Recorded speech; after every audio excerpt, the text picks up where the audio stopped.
All right, next we are going to look at what happens when we start playing with these functions a little bit, with these square root and cube root functions. So recognize that y, in this case, y equals square root of x or f of x. You can think of it either way. Remember, they're kind of interchangeable.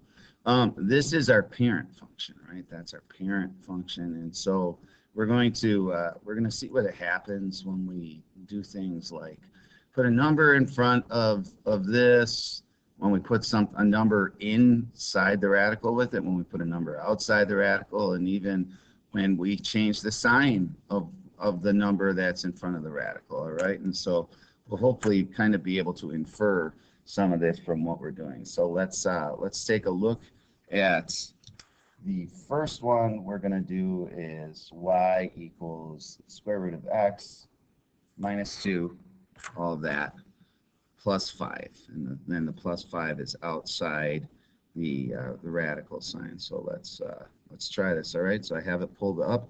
And so we're going to do this, all right? And let's click that. And here's what we got. And I think what I want you to notice now is, first of all, our original started here at 0, 0, and now this one picks up and goes to the point 2, 5 is where its endpoint is, right, on the left, and those are going to be the numbers that we're going to line in on for the domain and range. And so look at the equation of this, right? And so I'll see if maybe there's a way I can pull this over a little bit. If you look at the equation of this, right, that's right here. We subtracted 2 from the radical, and so that looks like it kind of shifted it over 2 to the right. So sort of the opposite of what you think. And then we added 5, which took the whole thing and kind of moved it up 5. So this number to the outside is always going to kind of affect your y coordinate of where this thing goes, and then this number under here, whether you're adding or subtracting, is going to move this thing to the left or to the right. And so that's a pretty easy way to kind of think about it, and it's not mysterious or anything. So let's graph this thing. So with 2, 5, and then it didn't really change the amplitude of it too much. So let's go to our presentation here.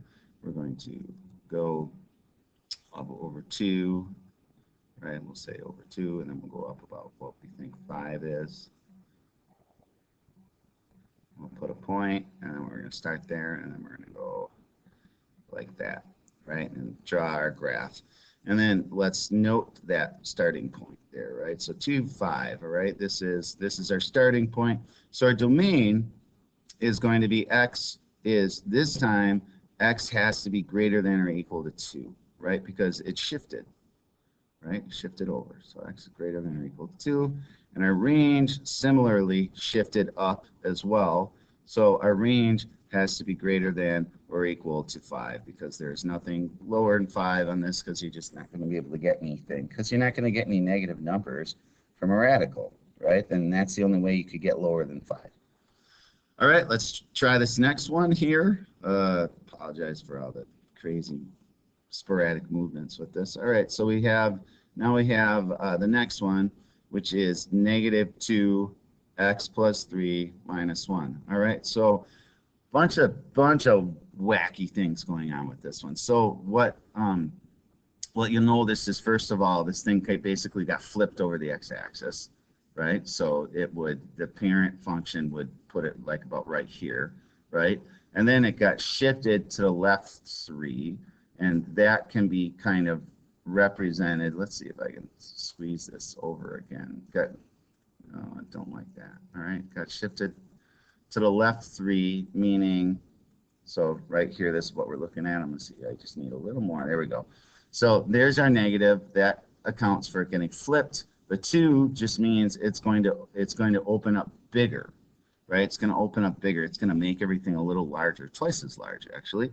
And then this plus 3 is what moved it over to the left, and then this minus 1 is what kind of shuffled it down. So we are starting at the point negative 3, negative 1, right? And you can pull that right off of here, negative 3, negative 1. You can almost find your starting point for these. And and graph these almost without having to make a table, right? So let's do that. We're going to go back to our thing here. So we're going to go over here. We're going to go 1, 2, 3, about approximately 3, and then 1 over. We go here, and then we're going to make it open up a little bigger than the other ones. All right.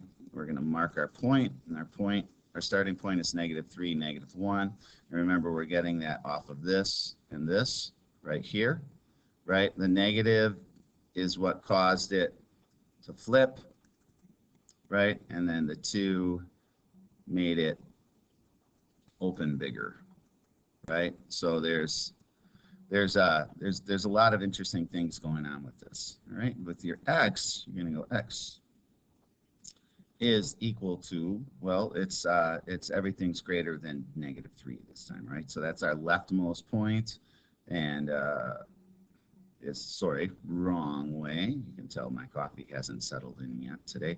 So x is going to be greater than or equal to -3. All right, let's close that off.